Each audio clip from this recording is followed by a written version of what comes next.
As soon as we saw our draft pick, we're like, oh, we're going to move up. We're getting Angel. And just knowing that there is there's a bit of a rivalry there. And there was there was no love between, Chicago Sky and Indiana Fever for years. It's definitely been a regional rivalry in the W. So it was exciting for us who work in the game operations. Like, hey, we still, we're going to be bottom in the standings, but we have the stories, we have the players, we have the characters, we have the ingredients to make a fun season. And that's it, right? The W is amazing. Every team is basically an all-star team. It's just how do we push that out there? How do we keep the fans excited and engaged?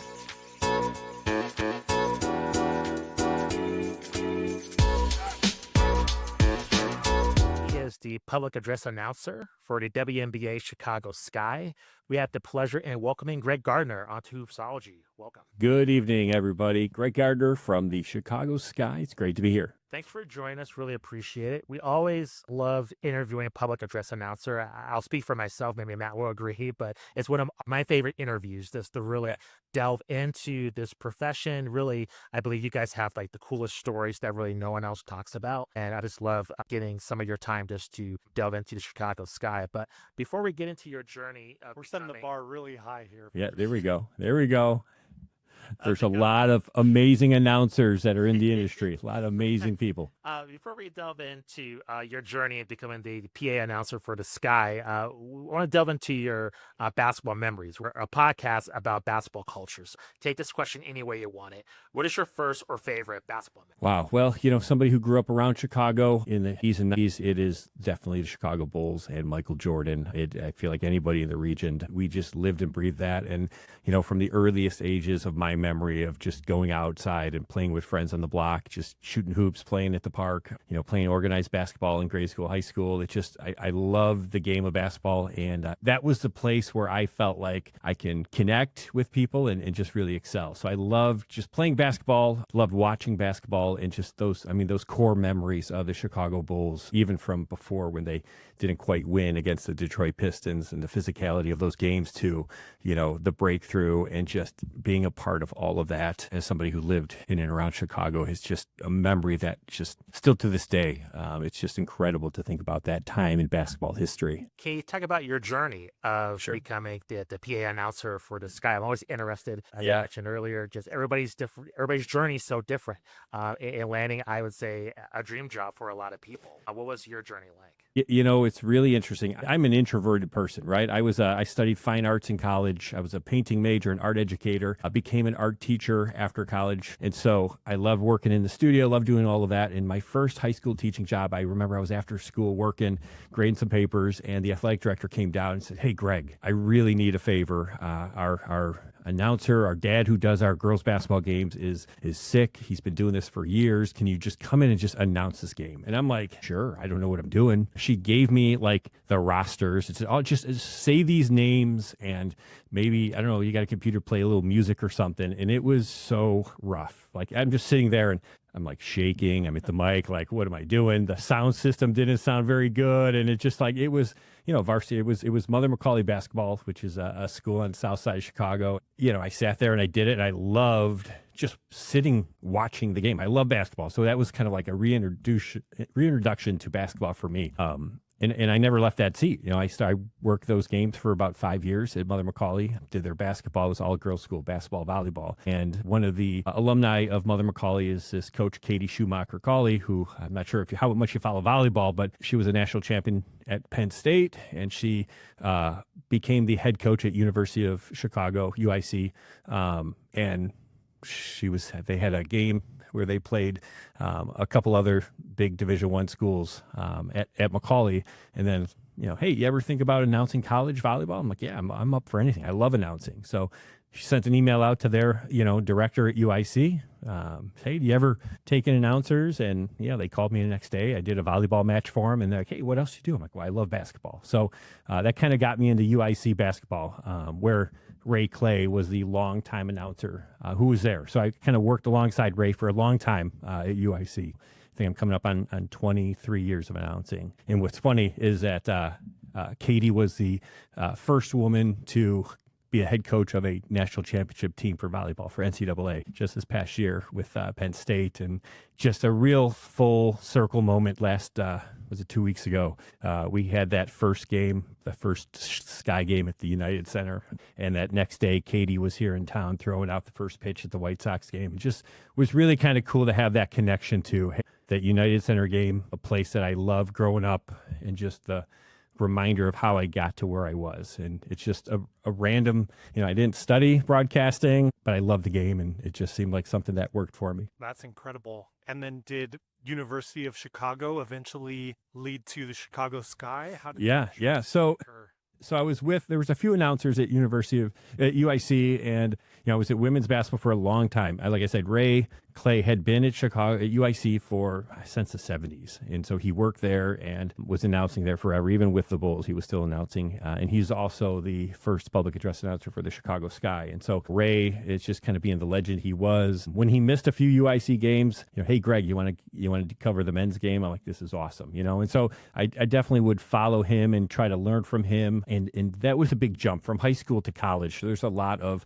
PA scripts and reads that you do that you just don't do at the high school level. And so I learned a lot of kind of game operations and game management just from being at UIC, and many of the tables. So like the scorekeeper, stats, the book, the game director, all of those people had also worked at United Center with the Bulls and other big venues. And so there was this unique tie-in with the Chicago Bulls at UIC. And I think it was it was 2019. Ray posted on social media that he was stepping down from the position of PA for Chicago Sky. He had held it for that whole time. I mean, I definitely was one of those things like, hey, I had been announcing for high school girls basketball for a long time. I've done a lot of stuff with the IHSA. I had done UIC women's for such a long time. It was I just felt like that was a natural progression. I applied for the position 2019. I went through the interview process and ended up getting the job. And it was sort of my introduction to the WNBA. I think prior to 2019, Diana Taurasi, Candace Parker were the two names I knew. And, I was just immersed in college basketball, and especially the Horizon League at that point. But not a ton of exposure to the WNBA. At that point, it was at Rosemont Horizon before coming back to the new Wintrust Arenas. It was definitely a learning curve going from college to the pro game. Which, for those of you who haven't been to a game, I've had a lot of friends, especially in the last year with the popularity of the WNBA, they've come out to games for the first time. And the response I often get from people is, we never realized how entertaining it was and how fast the game is. And I think there's definitely a jump there from college, especially if you're watching a mid-major school, jumping from college to the WNBA. The speed is so much faster. The physicality is just at a higher level. It's just intensity there. It's really fun to watch. It's really fun to call. And it's really amazing just to kind of see the expansion over the last few years. So. Greg, I want to ask you about with the Sky. Can you go over the fan base of just the environment of how the Skies have been able to cultivate this relationship with their fans, and especially recently with Cardozo and Angel Reese, their popularity. What is the environment like maybe compared to Chicago Bulls game? Like, is there a crossover? Sure. An analyst previously talked about how there's a lot of fusion between the Valkyries and Warriors. Just curious how that relationship works between the Bulls and the Sky. Sure. So I'm going to go back a little bit. Again, I've been with the organization for 7 years of the 20 years. It's our 20th anniversary now.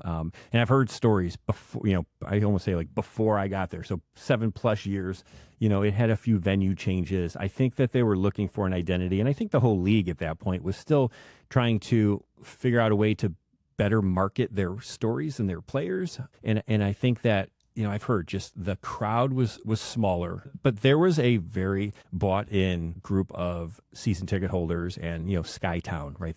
There's people that sit behind me that have been with the organization as season ticket holders since day one. That is the fan base. Like that is that core nucleus of Skytown, and so they are very vocal. They're very connected. They do a lot of events with Chicago Sky. I know they've done like Great America trips. They've done a couple draft parties, all of those things. So they know who their season ticket holders are, especially ones that have been along the ride the whole time. I think back 7 years ago when I started, I feel like there might have been, it was under 2,000 season ticket holders, somewhere between maybe 1,700 and 1,800 there. And again, they're diehard fans.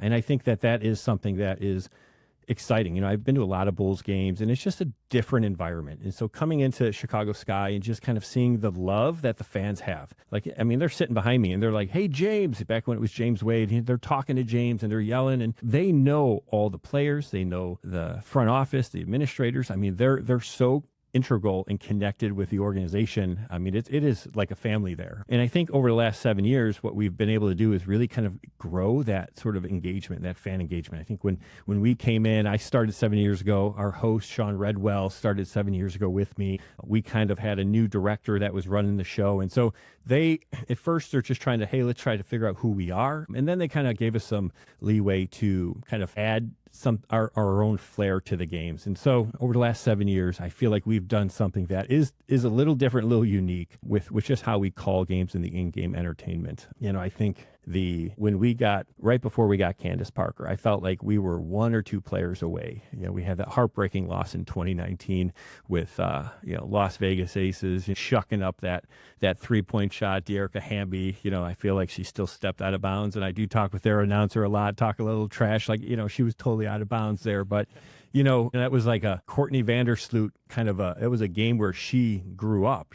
She was dribbling. She's our best player. She's dribbling. She's our guard, and she's dribbling around. And we had a couple seconds left, and she just threw a cross-court pass from backcourt that got intercepted. And it was, that was, I think, a big learning experience for her. And just to kind of see how that has grown and how she grew from that experience. And I'm like, we're one person away.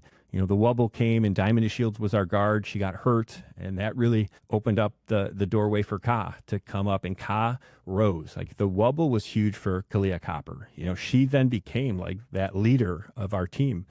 And again, we were still kind of short. We got Candace Parker, and that was that piece. In 2021, we were running on all cylinders. I feel like our game production was great. We were having a ton of fun. The music, the environment, we started to see Chicago Bulls players sitting, front row. We started seeing, well-known media people sitting at games. It became the thing to do in the summertime. Hey, come check out a Sky game. Hey, Candace Parker's back. And so there was just a lot of building up and momentum into that 2021 season, even though we win. I mean, I think we went on a 6-game losing streak in June, right? Like, we weren't good. Candace was hurt. It wasn't quite working, but we were having a ton of fun. And I just think we won the championship. We can't go back to that later, but we won. We tried it again the following year. We couldn't get it. And then the team just, Candace leaves to go to Aces, and Kalia leaves. And I feel like that was probably our biggest low. When Ka did not sign with us, she was going to Phoenix. I mean, my phone was blown up with our game operations group, and we're just like, what are we going to do? I mean, okay, now we're going to be like Indiana. Indiana was rough for a few years. I mean, they were the worst team, and just they were struggling. And I'm like, okay, we're going to be down, and how are we going to bring the hype? How are we going to have engaging fun? What are we going to do? So we just started talking. We started going to Bulls games and just trying to see what they do. And I think that moment came in the spring where all of a sudden we gave away like all of our draft picks, and we ended up picking up 2 draft picks, and we got Angel Reese and Cardoso, and it was like, okay, we're back. We have some players that have some great name recognition.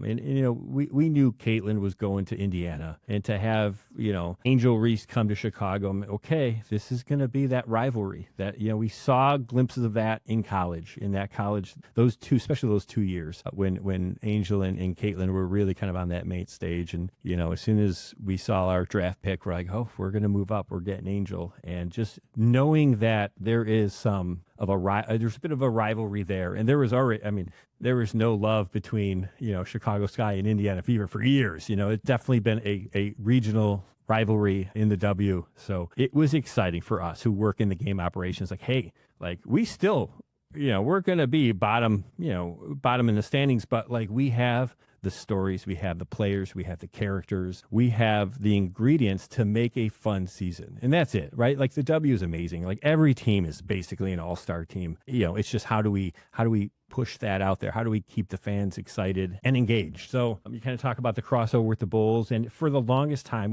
there's a lot of people that are working for the Bulls that had worked for the Sky. There was not really a connection between the Bulls and the Sky for many years. We'd go to games, we'd kind of be watching, what they do from a game ops perspective. But I feel like a year ago, right, when Caitlin came into the league, there was more talk of, hey, these games are going to bigger venues.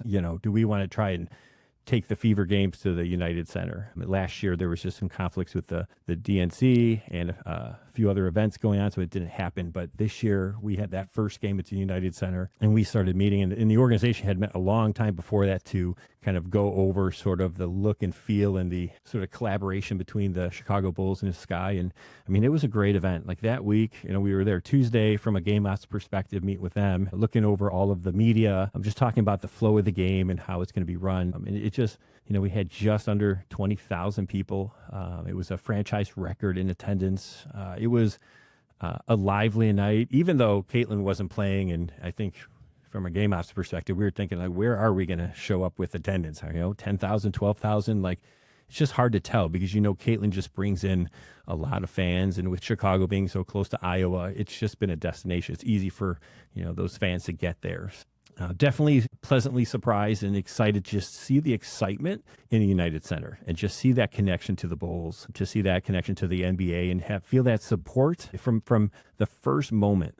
The Bulls were like, hey, we want to shine a light on the Chicago Sky. We want to make you all look good. The players look good. The organization look good. And just, you see some of the drone footage from that game. It's amazing. It was an amazing night for Chicago Sky as an organization in the WNBA. It was just incredible. And to sit in that chair, think about announcers, right? I was texting Tim Sinclair, the Bulls announcer. I'm like, hey, I got your microphone headset. And just to think about, Ray Clay had sat there for a number of years, and just all of the announcers that have sat in that chair for a long time. And when you think about game operations and fan engagement, the Chicago Bulls created what we see today. When you look back at the 80s and the Bulls and how they started that introduction sequence and what that is like, that's where it started. Now, many teams have kind of evolved and brought that and raised that level to where you got pyrotechnics and the videos and the music. I mean, it has expanded so far in such a short amount of time, but I mean, it all started right there at that chair. So it's pretty just amazing. We had about 15 minutes. We rehearsed. We got there at 2:00. We were rehearsing for hours, just everything. I had about 15 minutes to kind of stand up, and I walked out to the Jordan statue. I walked back in, and I just was looking around, and I'm like, wow. I'm starting to get emotional, like just to think about this as a kid being here and just to walk into the space and to see a team that I love, the Chicago Sky, on the floor, warming up and practicing, and just to think about the growth of the fan base, the organization, the league in that building. It was, I'm like, okay, I gotta regroup. I gotta get back to game time because I gotta focus and not get too emotional. But I know, after the game, we were just kind of sitting there afterwards, just sitting in the seats as they were kind of clearing up, and it just kind of hit me that what a special moment this was for Chicago basketball fans. A lot of history there for sure. Yeah, a lot.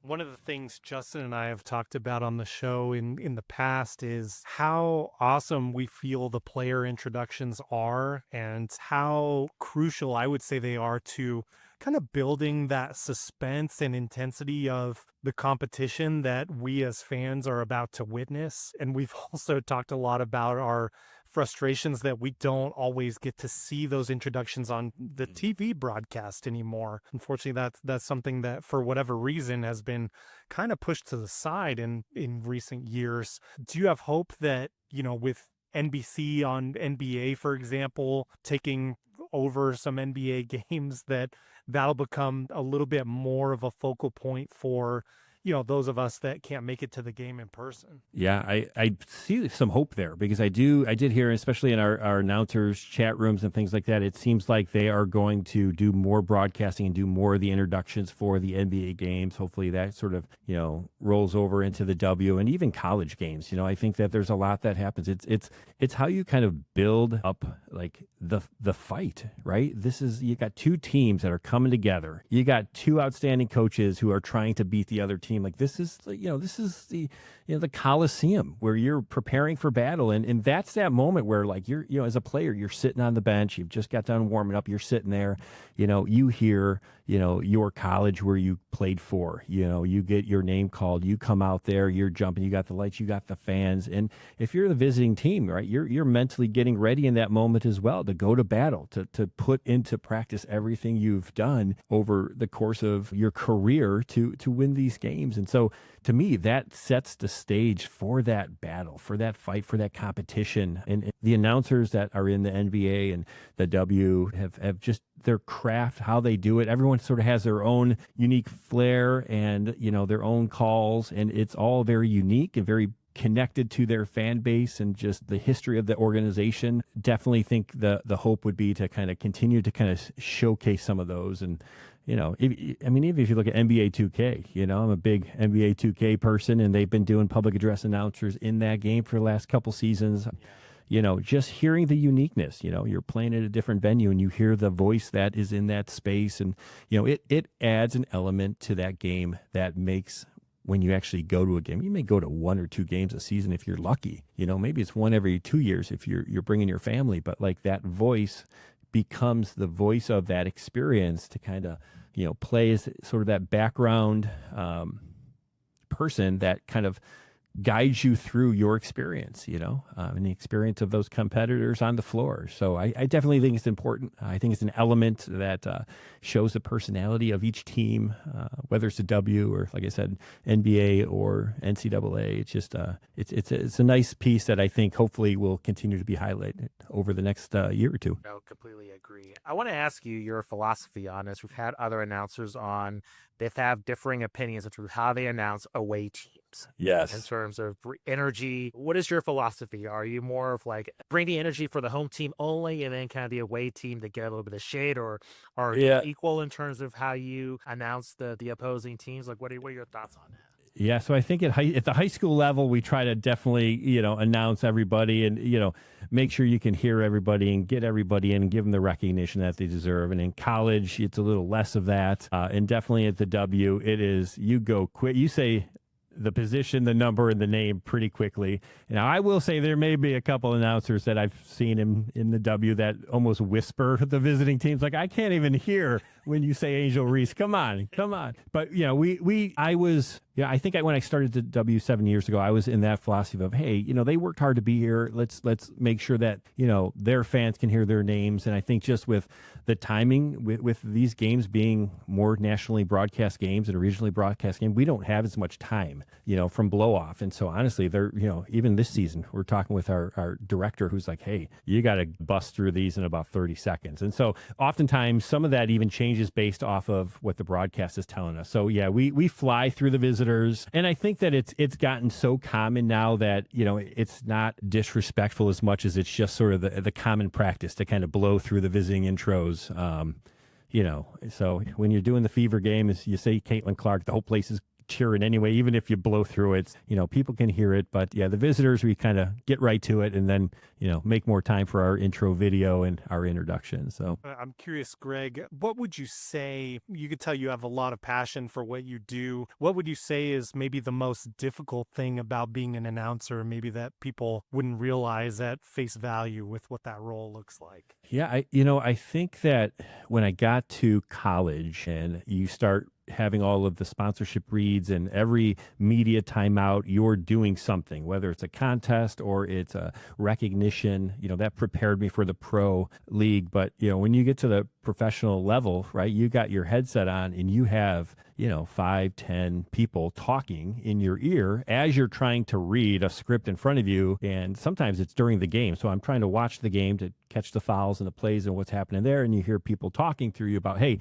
next timeout's coming up. Here's what we're going to do. Or we're going to shift. Hey, we're moving, our second media timeout up to the first timeout. There's just a lot of chatter. And so, it just takes a little bit of getting used to in terms of just hearing the people speaking into your ear as you're trying to like read as well as try to follow the game. So just a lot of things going on in your headset as you're just watching a basketball game in front of you, So it definitely takes a little bit to get used to that. It's probably one of the things I love the most when you see, I'm trying to think of what it was. There was an NFL team that kind of showed the game production and they just had the audio recording of the game director giving out all of the information for the pregame of a football NFL game. And it was like, you hear how many people are talking and the timing. Hey, we're going 3, 2, 1. go. And then they're already setting up the next shot as you're doing your read for the anthem. And you're saying, hey, director, make sure you're bringing this person out. So there's so many things happening in the background, especially, when we had that United Center game, we upped all of our people that are on headsets, and we had so many more elements happening all at the same time. There just needed to be more people that were all in alignment, because what you don't want to have is you're finishing a read and then there's downtime. Hey, the DJ's not playing, or the music didn't hit, or the video stalled. Like, you always have to make sure you have your entertainment kind of feeling like it's a seamless flow. And so there's just a lot of people that are all part of game operations that all have to be on the same page. And oftentimes they're talking in your ear as you're trying to present. So definitely a challenge, a piece there that is uniquely part of game operations. So you're also an assistant principal for Lyons Township High School, Yes. District 204. Yep. What is that like, balancing that, being a PA announcer and also being an assistant principal? What is that dynamic like? Yeah, it's interesting. So Lyons Township High School, we are one of the largest high schools in Illinois. I think we're like the 5th right now. We have about 3,900 students. We have 2 campuses, a South Campus, North Campus. So I kind of oversee our South Campus, our freshman, sophomore campus. 1,900 students there. It's interesting because we kind of host many of our athletic events. Our basketball games are at the North Campus, but we have our football stadium, our pool, baseball, softball. So we host a lot of varsity events at our campus here. And it's interesting, prior to LT, I've been there for 4 years. Prior to that, I worked at a different high school, Carl Sandburg, and nobody... Like, they knew I announced, but like no one really knew who the Sky were. We had a few basketball players that did, but not a lot of people. And I came to LT. It was like my first day. I popped into like the locker room at the first day of like football practice, and a kid walks up to me and he's like, "Hey, aren't you the announcer for the Chicago Sky?" And I'm like, and this is 4 years ago. So this is well before Caitlin Clark. And I'm like, and I'm looking around at like the overall principal who knew me, and I'm like, are you like setting me up? Like who, this just doesn't happen. Nobody says that, And I'm like, yeah, I am. And there's just fans out there. And so it's funny, since I've been there, it happens a lot, right? Kids are like, "Hey, aren't you the announcer? I've seen you." And every time somebody says, I'm like, "You got to be kidding," because like the reach, again, I kind of say before Caitlin and Angel and all of that, like before that reach, it just was not a common conversation to have. Hey, the WNBA, especially in like the western suburbs of Chicago. And I do think that even so with Caitlin, even before she started playing, like that draft, I mean, I oversee the building. So, I'm meeting with contractors. We're in the middle of this $20 million project at my campus over the last year and a half. And I remember as we were preparing for this, a year and a half ago, I'm sitting in with these contractors. These are hard hat guys, and they're sitting there talking. And I'm not saying anything about what I do. They're just sitting there talking about like Iowa, LSU. They're talking about Caitlin Clark, the draft. I'm sitting there like, I've been around this for a long time. And like contractors are talking about the WNBA. And I just start laughing. And I'm like, it's just crazy. So there was a time where like every space I go to, whether it's in the classroom, whether it's, showing up at a football game or working with our student section to talk about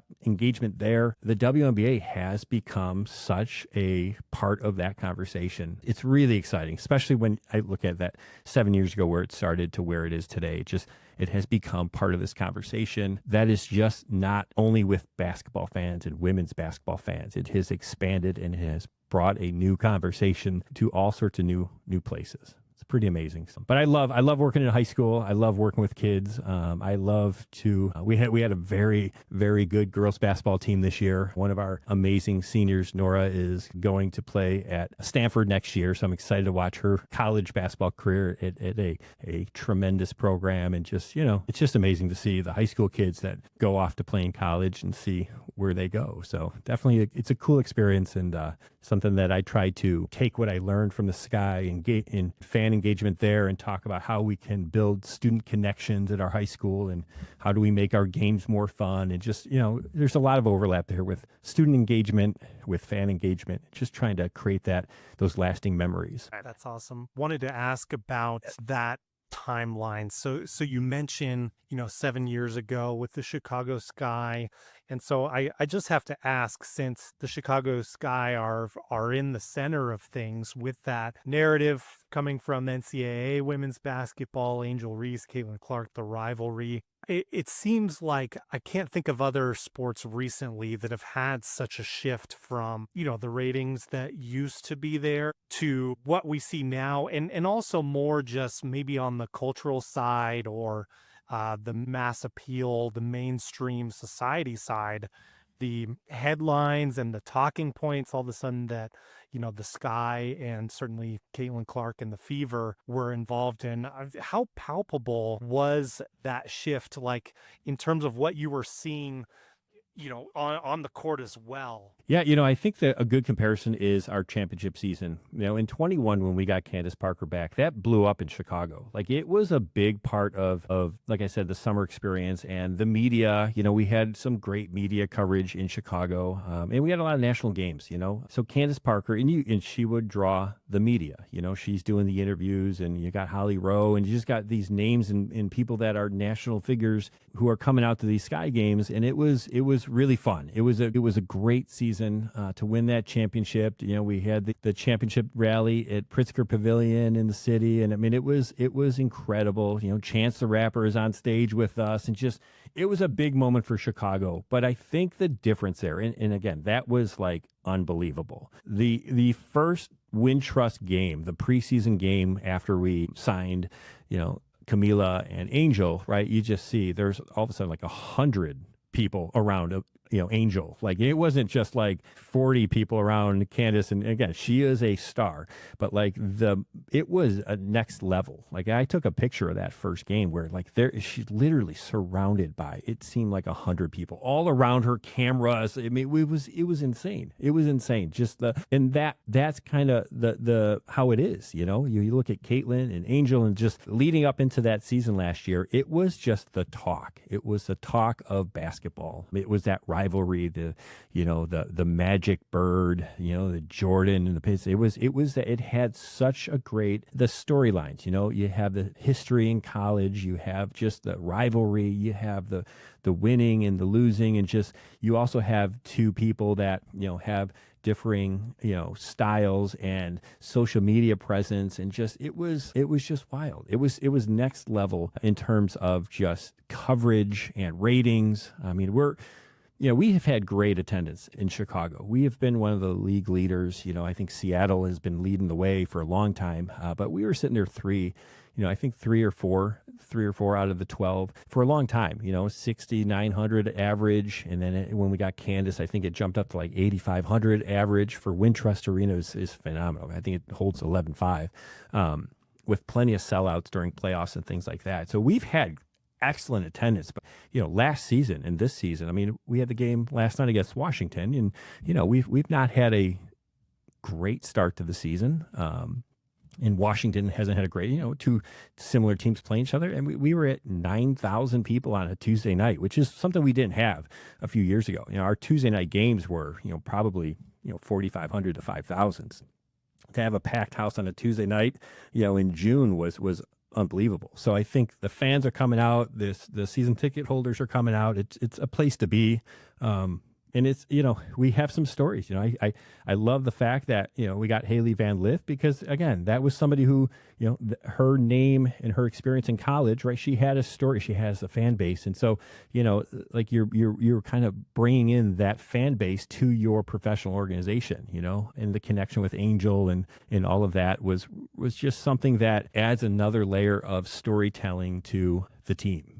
And I'd hate to just not mention the fact that, Angel Reese, I think about like her college, and I watched a lot of her basketball in college, and I actually loved, I'm sure there's a lot of fans out there, I loved watching for those 2 years, the women's NCAA playoffs, in comparison to the men's. It just kind of like, I've struggled, I've done a lot of men's basketball, but like with the players changing teams every year, it's tougher to build that continuity and name recognition. So you're always trying to learn new players every year. Hey, who do we have this year? And with the women, it was like there's a little bit more continuity there, and you can get your players, and your fan base knows your players. And so I did watch a lot of that, and I think that first year, last year, when Angel showed up, and it's like, okay, like how good is she? And I remember that first preseason game, she had a couple moves there, like, oh man, her ceiling is up there. Her ceiling is there. And I think something that I never caught it when I watched on TV. When you see her in person, she is a hard worker. Probably one of the hardest workers I've seen. And you look at how she's improved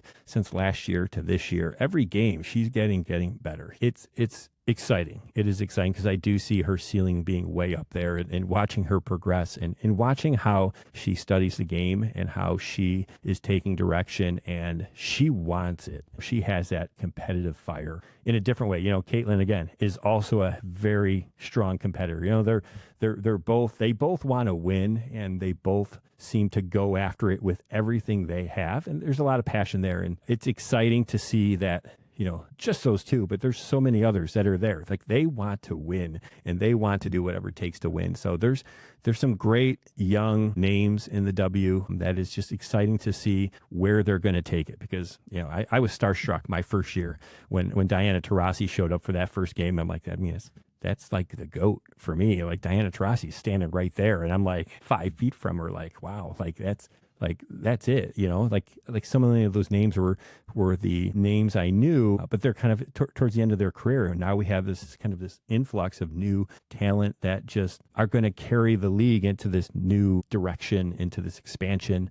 And it's really exciting. It's exciting to kind of see where it's going and where it will end up, because, with new teams coming out next year, and it's incredible to see where the W is going. Greg, thank you very much for the time. Yeah. Truly appreciate it. Can you let our audience know where they can find you on social media? You have any upcoming projects? Anything else you want our audience to be aware of? Sure. Well, I probably do most of my posting on Instagram. It's Greg A. Gardner, Gardner on Instagram. I do a lot of posts during the game. I just got on TikTok. I'm probably going to try and get a little bit more into that with some behind the scenes during the season of announcing introductions, things like that. So TikTok, it's game time _GG. We were at Media Day this year, so definitely post a little bit of content from there, just kind of introducing some of the players and just kind of some behind the scenes there. And I used to be very active on Twitter X. It's just been a little slower lately, but that's Greg Gardner 718 there. But most of my W content is on Instagram. So, and this summer, we're on summer break. So I'm working at the building, doing the WNBA season, and then I'll be back with UIC in the fall. So looking forward to summertime. And honestly, it is WNBA at all times during the summer, which is amazing because, you got baseball and you got the W. It's fun. Appreciate the time. Thank you very much, Greg. Awesome. Great. Thank you both.